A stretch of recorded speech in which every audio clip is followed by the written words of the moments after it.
You know, she's done that twice in a row. And we're equal at 7, a hat trick. Tino. She's won the draw and she scored the goals. I think a player like her. All game the last few, they've now outdrawn one with 9-6 in this contest.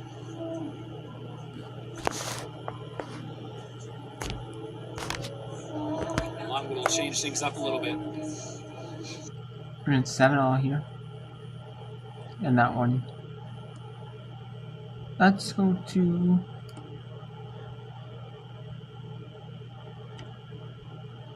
Lehigh at Navy here. Before this one goes possibly into a goal, margin here. Basically, or like running clock here. So there's 10-goal lead or more in women's lacrosse. It is a running clock, a constant running clock.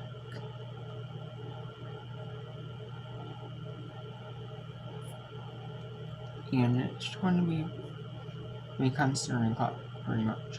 Looking like it's going to be.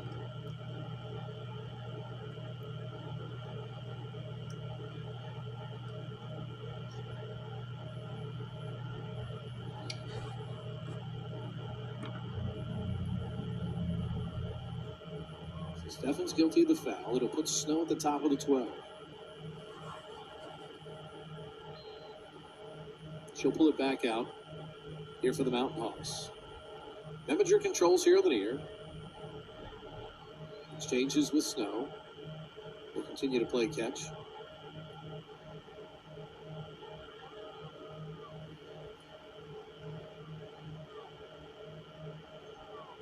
Eberhard.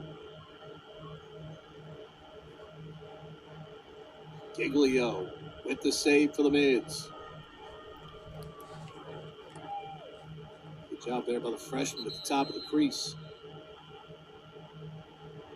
I got a video review that to see if it went over the goal line. And it's well worth the challenge, certainly. And it doesn't hurt Lafayette or Lehigh. Lehigh definitely needs that, So we'll go back to that later.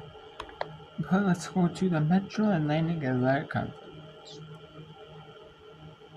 where Canisius is leading Niagara 8-5. Good spacing here on the near side for the Purple Eagles, trying to work that one down low. Good defense has been so key for Canisius when they've gone on these extended runs that they have. It's been feast or famine for the Niagara offense. Either everything's going in or they can't get a shot off. Absolutely, this Canisius defense has been on their game. Pass floated back down low. Back behind the net where they've worked for a couple of their goals here. That's the same play we've seen time and time again in tight. That one is fired through. There was some contact, and you won't be surprised to find out who took that pass in tight. As Andra Savage, who already has 3 goals from basically that exact same spot on the field. That one went up over the net as a result there of the additional contact, but it'll be a free position here for the Mac's leading scorer. Already a hat trick to her credit here today. Steps that one in. Savage fires and scores, and that one felt elementary. Very little wasted motion on that shot. It's her 4th of the game. It's her 61st of the season, and Niagara's back within 2.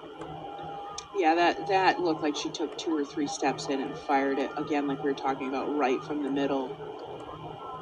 Yeah, there was no drop of the stick there. She knew exactly where she was going and placed that shot. It was perfect placement there under the crossbar. Absolutely. Her first goal really sparked her team back in the first quarter. We're down 4 goals, got back even. We'll see if they can get a run going here again. Very few times in this game has a team scored just 1 goal in a row. Yeah, my favorite sound is hearing that ping, and I bet that was a really loud ping on the field. We can't hear it over here, but not when I'm in net, of course. I don't right, like as a spectator, not a goaltender. Yeah, right. Oh, absolutely. 4:49 remaining here, second quarter. Another draw control here. First draw control of the quarter for Niagara. Back within 2. Trying to get that boulder of momentum rolling back down the hill here. Trying to get back within 1. Attacking the Canisius defense right from the onset here. Off the draw, getting their players upfield. Savage's pass comes back far side. They've not had a lot of offense other than those plays from behind the net for Savage. That's the upside for Canisius' defense. The downside is it's worked basically every time they've been able to execute it. On the near side for Maddie Gill. Gives that pass off. A bit of that weave here now from the Purple Eagles, which we haven't seen too much of here today. Brunecki. To her right, bouncing shot. Chu got a piece of it, goes out the back, but it will stay with Niagara. Okay, so let's go back to Navy here. See if Navy can end the first half with a running clock. But like with all rules, I mean, the fact that only Messini's got hit in the face with a stick the other day and had her face bleeding all over the place, that's not reviewable for a foul under the replay rules. Kennedy throws it back to Leon. Now DiCarlo across the top of the 8, outside the 12 to McAteer with a minute 27 to go. McAteer, oh, off the pipe. Karam's out here to Messinis.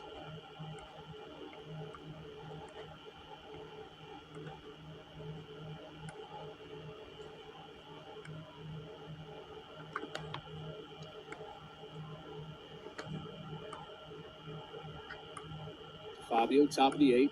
60 seconds to go in the quarter. It's up 10-1. DiCarlo fires. Hunt. Babysitting that near side. 35 on shot clock for Navy. Inside. Bouncing shot by DiCarlo.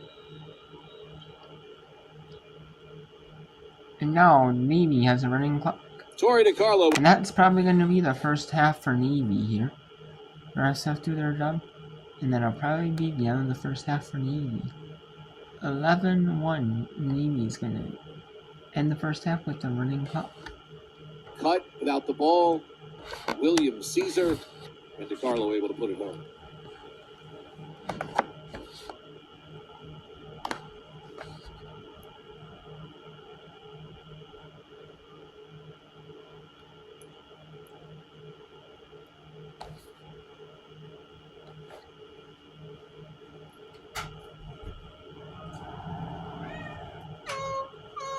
Do it for the first half.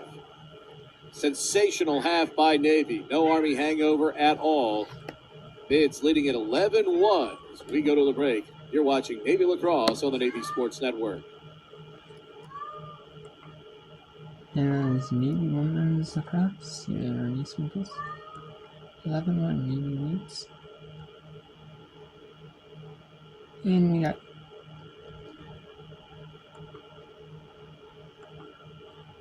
there's some good contests too. 5 of them on. Currently, we have UMass just scored. Make it 8.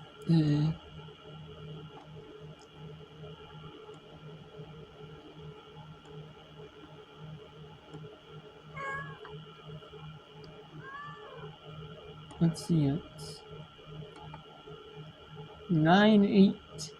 Longwood Lancers beating the Furman Paladins. Here at Longwood, we got Canisius, Golden Griffins, and the Niagara Purple Eagles. 8-7. We have the Yukon Huskies, the University of Connecticut Huskies. University of Massachusetts 8-4. And we have the Army Black Knights 8-7 lead over the Holy Cross Crusaders. Let's go to Furman at Long. Furman is leading up. Furman is down, excuse me, by a goal. Trying to tie this thing up before halftime. Trying to make this a 9-0 lead by the half. Even down 1, you know. I mean, can't feel too bad though. Flipped inside, Smith. Back behind, knocked away from Hill. Straight to Smith, though. Good recovery. Shot clock under 30. Set up a runway for Tucci. Well defended by Gentino. I feel like she has been everywhere as Libby gets trucked from behind and will earn a free position for the Lancers. Felt like one of those, that feels like a veteran move. She kind of knows it's coming, and so she sets up the opportunity to earn a free position. Yeah. No, I mean, and right now, Longwood's looking to get that goal, and Libby is a seasoned player, and she can get the shot off. 14 on the shot clock, takes the bouncing shot, and pile drives it home. And just like that, Longwood leads 10-8. Shot clock was inside 15, so the free position goal for the Lancers. Their fifth free position shot of the game, fourth free position goal. And for Libby, her 15th goal of the season is a big one. It puts Longwood back up by 2. You talked about it earlier, game of runs. It's a game of runs. Furman had theirs, Longwood in the midst of a 3-goal stretch.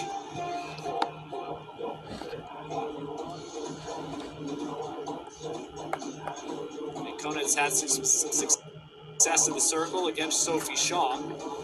They'll run it back. 34.7 to play in the half. That's still a lot of lacrosse. A lot of lacrosse, and a lot of things can happen. And since it is a game of runs, it's going to be whoever answers back the best after this halftime. Stat screen do an even game. The scoreboard says everything's pretty even. Draw control's pretty even. Goals, assists, shots on goal. Pretty much everything's even.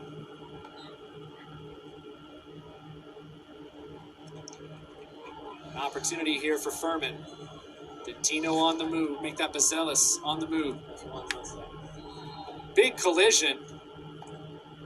And shot clock resets. I'm not sure who it was on for Longwood, but it'll be on the 12th. As they get Stolman for a bump.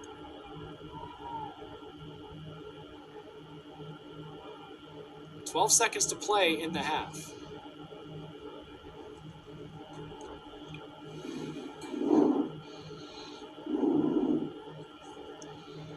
Shooting space violation, and that'll be a free position for Gentino. With 9 seconds to go in the half. Gentino has been money. This is the first good opportunity in the shot. Free position shot saved by Smith, and Longwood can hopefully kill the clock for them. If you're a Furman, you're like, man, that's a good opportunity. Good opportunity for Furman, but even better opportunity now for Longwood going into this halftime. And Longwood leads 10-8 in the halftime break. Got Kinesis 9-8 halftime lead. There are a couple games left. We have the UConn Huskies round 6 to the University of Massachusetts, the U.S. Minutemen. 10-4. University of Massachusetts lead. This season. And even with assists having that monetary value associated with it, it does not matter. It's just a team game for them. Well, the big thing is so many assisted goals this year for UMass. The unassisted ones typically come on plays like this where someone wins a draw and just carries it up themselves. But UMass will slow things down. A chance now to get the last possession of the first half. UConn made it 6-4, but a second 4-goal run for the UMass Minutewomen has them up by 6, which is the largest lead of the game.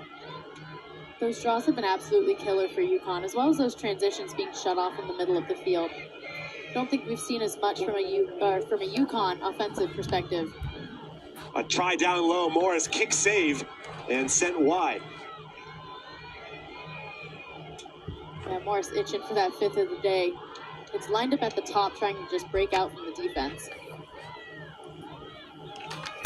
Shot and game clock more or less synced up right now, about a second differential between the two of them. As the sun is setting here on this first half and over Garber Field. A little midweek matinee between two Northeastern rivals. Morris charging through, and Morris scores, but the whistle went before. As a charge is blown, and UConn will get a chance now with 15 seconds to go. UConn's going to need to make something happen fast here, but UMass is not letting up on the D. Schaefer is fast indeed, but Tolman makes the save. Dropping down in almost the splits. That is at halftime. You come for Massachusetts 10. And then we got Armenia or Holy Cross at Irving.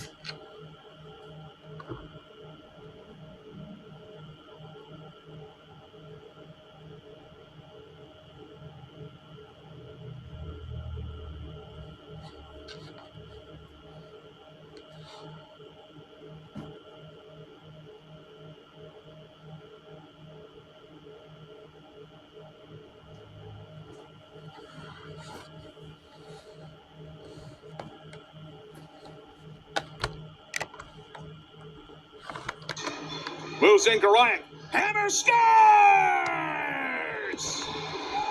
Julia Garayak. If she had a hammer, she'd hammer the morning, hammer the evening, all over this land. It's 9-9. And why not Julia Garayak heating up? I had 26 goals coming into this game, recorded a season high versus Navy in shots on goal, goals with 5. Building on that one-on-one ISO. Shot across the body and scores there. She has more goals in the last 2 games than she had in her first 8 games. So Garayak is heating up. Number 3 ties this game at 9. Garayak picks up her first of the day, which means that on the season, she now has 27. Final score from BU and Women's Lacrosse. BU defeats Colgate 13-10. We already mentioned that Loyola lost at Penn 13-6. At the half, they're trying to finish this one in a hurry. Annapolis Navy leads Lehigh 11-1.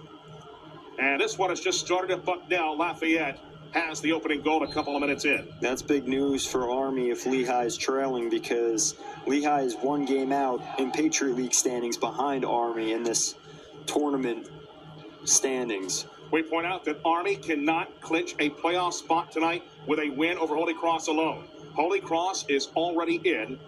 Again, the Satyrs have yet to play Loyola. Brought back in as trying to get off a shot was Miller. She did not. She draws contact, and the Holy Cross contingent is very, very happy as looks like Miller is trying to get her shoe back in place.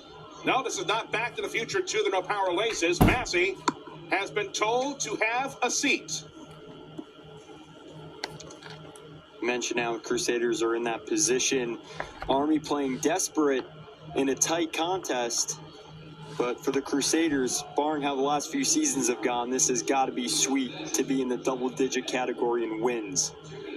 Miller will get ready to unload, but she does not have to fire on Serafini. But you can see that nervous right foot ready to spring in. Scores!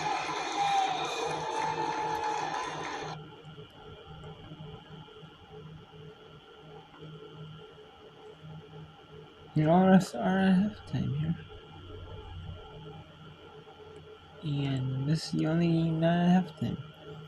It's Holy Cross. Fine.